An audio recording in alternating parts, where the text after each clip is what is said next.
Oui, dans le commerce qu'il faisait, mais c'était un grand mystique. Il fait des sacrifices humains, il fait les yeux des ténèbres. C'est pourquoi je veux vraiment dire à tous ceux qui voient des personnes très prospères, très riches, dans des grosses voitures, des 4x4, vitres teintées noires, de ne pas les en vouloir. Parce qu'il y en a parmi eux que Dieu a béni effectivement, mais il y en a parmi eux qui tirent vraiment l'origine de la bénédiction du monde des ténèbres. Faisons beaucoup attention. Vous voyez, un bien-aimé travaillait ici dans le secteur. C'est un jeune homme qui est chrétien. Il travaille ici dans un secteur, dans un magasin. Il est venu me voir un soir ici. Il dit, pasteur, ce que nous voyons souvent dans les films nigériens est vrai. Je dis, qu'est-ce que tu veux dire? Il dit, j'ai eu un problème dans mon service. Il y a eu vraiment perte d'argent. Je ne sais pas comment je suis arrangé, mais je devais rembourser cet argent-là. Ça fait la deuxième fois que j'ai cette perte d'argent et puis ça me dérange beaucoup. Moi, je veux laisser le travail. La première fois, j'ai vendu tout ce que j'avais pour combler ce vide-là. Mais cette fois-ci, je n'ai plus vraiment quelque chose à vendre. Je suis venu te solliciter pour que tu m'aides à payer cette dette et te rembourser plus tard. Ce jour, il n'était pas assez, il n'y avait même pas d'argent sur moi. Ce que j'avais, il y avait vraiment quelqu'un qui venait de payer une dîme. J'avais partagé ça avec lui. Il me faisait pitié. Mais avant que je ne partage cela avec lui, c'est avec ton nom, on était assis là, mon épouse. Mon épouse est témoin. Il dit que le dimanche qui a précédé, où il est venu me parler, il est allé à Abidjan parce qu'il y a un de ses camarades qui est nanti financièrement, à qui il a exposé ce problème. Mais c'est un petit problème. Si tu viens ici et tu vois notre vieux père, à la minute il règle ce problème. Si tu suis ses conseils, même vos patrons et autres, là, ce sont toutes les finances. Aujourd'hui, on sait ça en Côte d'Ivoire. Il faut venir. Lui, il pensait que, eh bien, c'est quelque chose qui était vraiment bien. Il arrive là-bas. Son ami le prend dans sa grosse voiture de 4x4, vite teintée noire. Ils s'en vont dans un grand Abidjan là. Et ils rentrent dans un grand domaine. Tu peux dire c'est un village. Il y a plusieurs bâtiments dans ce lieu. Et des personnes sont pleines là-bas. Chaque bâtiment, il y a des personnes là-bas. Et ce domaine appartient à un homme. Lui seul. Il vit là-bas comme un royaume. Il a tout à sa disposition. Abidjan ici, hein, il nous parle d'Abidjan, encore du Ouest. On l'a fait asseoir dans une salle. Son ami l'a dit, bon, je viens. Je vais dire à mon supérieur, et puis après, ils vont envoyer la commission au vieux père que tu es là. Parce qu'on avait parlé de toi. Et celui qui l'allait contacter qui est venu, lui a dit, s'entretient, lui a dit, c'est un petit problème. Il suffit d'accepter tout ce qu'on te dit ici. Et puis c'est fini. Donc il lui a dit, mais qu'est-ce qu'on va me dire ici? Il dit non. Ce qui va te demander, est-ce que tu es prêt à faire ça? Tu es prêt pour tout? Il dit, mais dites-moi un peu. Tu es prêt à sacrifier, tu es prêt à faire des choses comme ça? Quand on a de mots sacrifier, sorti, il a commencé à tirer. Il dit, bon, tu es prêt à te donner, à donner quelqu'un, à donner. Il dit, tu n'avais pas besoin. Bon, il dit, bon, tu sais, c'est tellement une question décisive. Donne-moi le temps pour aller réfléchir. Il dit, non, ici, quand on arrive, on réfléchit plus. On s'engage à long terme. Donc, il avait peur maintenant. Il est au milieu de ces gens, qu'est-ce qu'il va faire? Il est au beau milieu de ce domaine-là. Et tout, ce sont les mêmes choses. Comment on l'a fait? Comment il va sortir? Prier dans son lit, Seigneur, sauve-moi. Il ne savait pas qu'il se met dans une chose pareille. Il dit, bon, tu sais, appelle-moi mon ami là. Son ami est venu.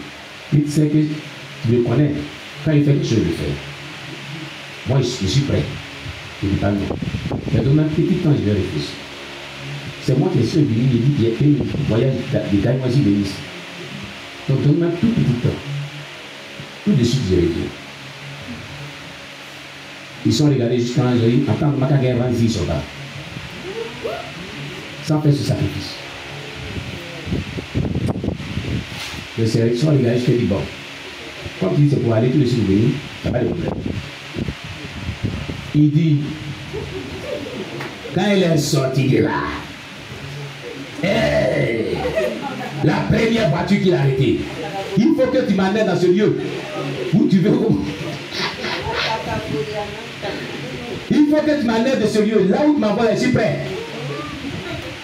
Il faut filer, quitte ce lieu, vite, vite. Il est quitté là. Il dit, dépose-moi à Gabé. Premier quart qu'il a fini. Gagne-moi direct. Il est arrivé si tard dans la nuit. Il dit, hé Seigneur. Quand il est arrivé, c'est qu'il avait vraiment dans l'esprit, il avait pitié de son ami.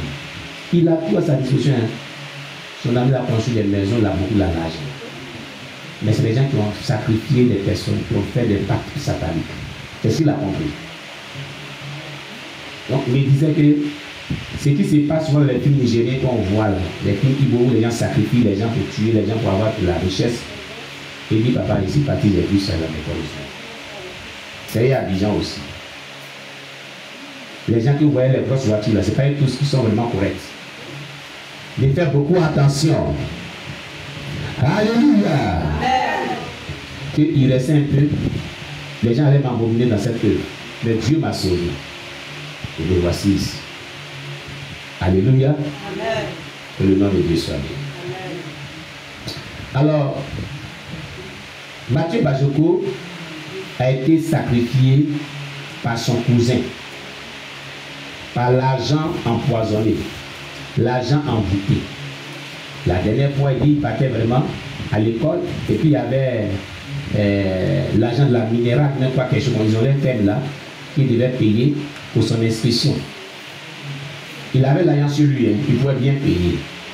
Il dit, il va aller dire à son père, non, l'argent. Sur même faisant la croisée son cousin. Et son cousin dit, pourquoi tes camarades sont à l'école, tout à il lui a expliqué. Il dit, c'est un petit problème. Tiens, suffisamment d'argent pour aller payer. Il a pris l'argent de ce cousin-là. Il n'a pas payé. Il a utilisé ça d'une autre manière. C'est ça. Il lui a envoyé cette attaque. Il est tombé malade jusqu'à ce qu'il meure. Ce n'est pas tout le monde qui te donne l'argent que tu vas prendre. Alléluia. Amen. Si quelqu'un doit te donner l'argent, il faut bien prier d'abord avant de prendre. Si tu n'as pas vraiment bien su de la personne. Tu ne sais pas si c'est un enfant de Dieu, mais c'est un enfant du diable. Alléluia. Amen. Et donc nous étions arrivés à un temps où il était mort, il est mort. Et il était dans la file d'entente des esclaves. Alors la dernière fois, on a parlé des esclaves. Et donc, on l'avait vendu où il devait vraiment travailler pour la reine des côtes. On est arrivé au 5e point de son témoignage, le mystère du monde sous-marin. Le mystère du monde sous-marin. La mer que vous voyez là, et les grands fleuves, les lacs que vous voyez, il y a une cité, il y a une vie spirituelle qui se vit là-bas. Quand on parle du mystère du monde, quand on parle du monde sous-marin, c'est qu'il y a une cité, il y a une vie qui se mène là-bas. Il y a des gens qui vivent dans le royaume sous-marin. Mais c'est spirituel. Amen. Il dit un jour, alors que j'étais en train de vaquer à mes occupations, comme d'habitude, j'ai reçu la visite d'une sirène du monde de Pandémonium, de Lucifer, appelée Madame Jacqueline.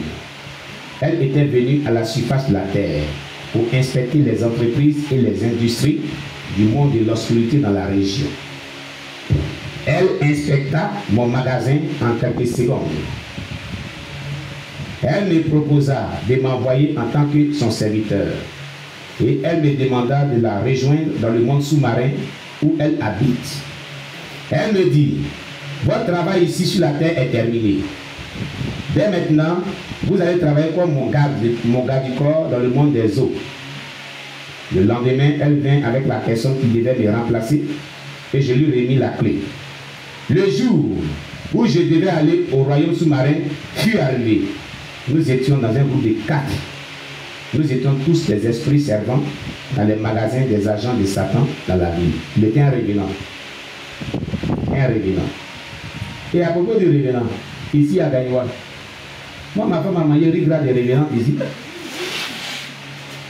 Tout le monde connaissait cette révérente. On ne savait pas que c'était une révérente. Mais quand la fête a pris le grand marché de Gagnoua, tout le monde a dit que nous avons mangé son riz gras. Ah, moi, je n'ai pas mangé aussi. C'est pas si elle m'avait donné aussi, elle mangé aussi. Ah, il a mangé aussi. Une année à Gagnoua ici, il y avait une femme, elle est courte, noire. Elle vendait du riz au gras dans une brouette. Elle avait toujours monnaie. Tu ne vas pas la voir, tu as fait même 10 cas, donc elle va te donner monnaie. C'est sur elle. Mais personne ne savait qu'elle était révérente. Et son riz gras là, ça marche comme ça. Les gens sont attroupement sur elle. Tu as goûté, tu as collé un gré abeille, tu as vu miel. Tu vas, tu reviens. Tu vas manger jusqu'à ta femme. Tellement que c'est lui. Et il a dit que quand il finit de vendre là, elle prend la route de quartier Soleil. Et il y a un cimetière qui est là-bas, c'est là qu'elle rentre toujours. Les personnes ne savaient qu'elle était révérente. Puisqu'il y a un chemin qui passe dans le cimetière, les gens pensent que bon, elle habite sur un campement comme ça.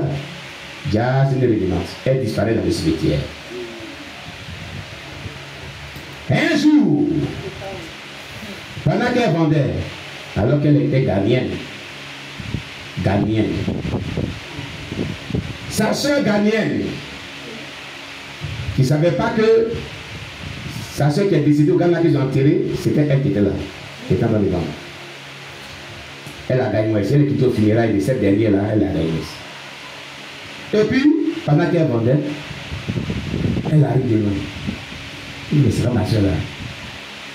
Elle a dit son ami, hey, tu fais quoi ici, tu es morte. Elle a disparu. Devant tout le monde qu'elle servait. La mamite est restée.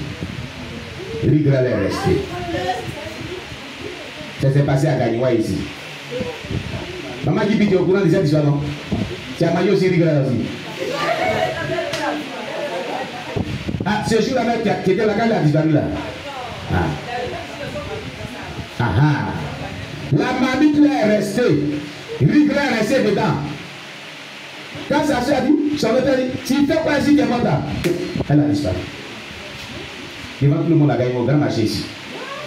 Wow, wow, wow. Ceux qui mangeaient là-bas, il y en a qui mangeaient la nourriture et dans la bouche aux arbres. C'est bien la tête à ton ventre, tu vois. Hier, là, c'est que tu as mangé là, tu peux arriver. Il y en a qui on dit non, hier tu avais mangé aussi. Alléluia. Donc, l'histoire des révénants et des révénantes, ce sont des faits réels qui existent. Ce n'est pas faux. Donc, Mathieu Bajoko était un révénant. Il a été révénant pendant 3 années dans le monde comme serviteur de Satan. Les révénants servent le diable. C'est pourquoi ils ne sont pas des êtres ordinaires. Ils sont des esprits servants, comme il a si bien dit. Donc un jour, comme le disait, je devais aller au royaume sous-marin. Nous étions dans un groupe de 4. Nous étions tous ces esprits servants dans les magasins des agents de Satan dans la ville. Les grands magasins que vous voyez sur la terre là, ce n'est pas tous les magasins qui sont vraiment, dont les propriétaires sont vraiment des personnes qui sont normales. Et les gestionnaires sont des personnes qui sont normales. Les propriétaires sont souvent des satanistes. Ceux qui gèrent là, comme Matthieu lui gérait comme un esprit servant. Il peut y avoir des esprits qui gèrent. Et souvent, c'est des articles qui viennent dans le monde obscur, puis ils viennent d'exposer, ils vendent ça physiquement. Vous voyez, attention, bien-aimés. La sirène est venue nous rassembler et nous sommes allés à la rivière du fleuve Congo. Elle nous a expliqué le rituel que nous devions faire pour ouvrir le portail interdimensionnel vers le royaume sous-marin. Avant de disparaître, elle nous a remis un Nouveau Testament, un parfum, 2 bougies noires et un œuf.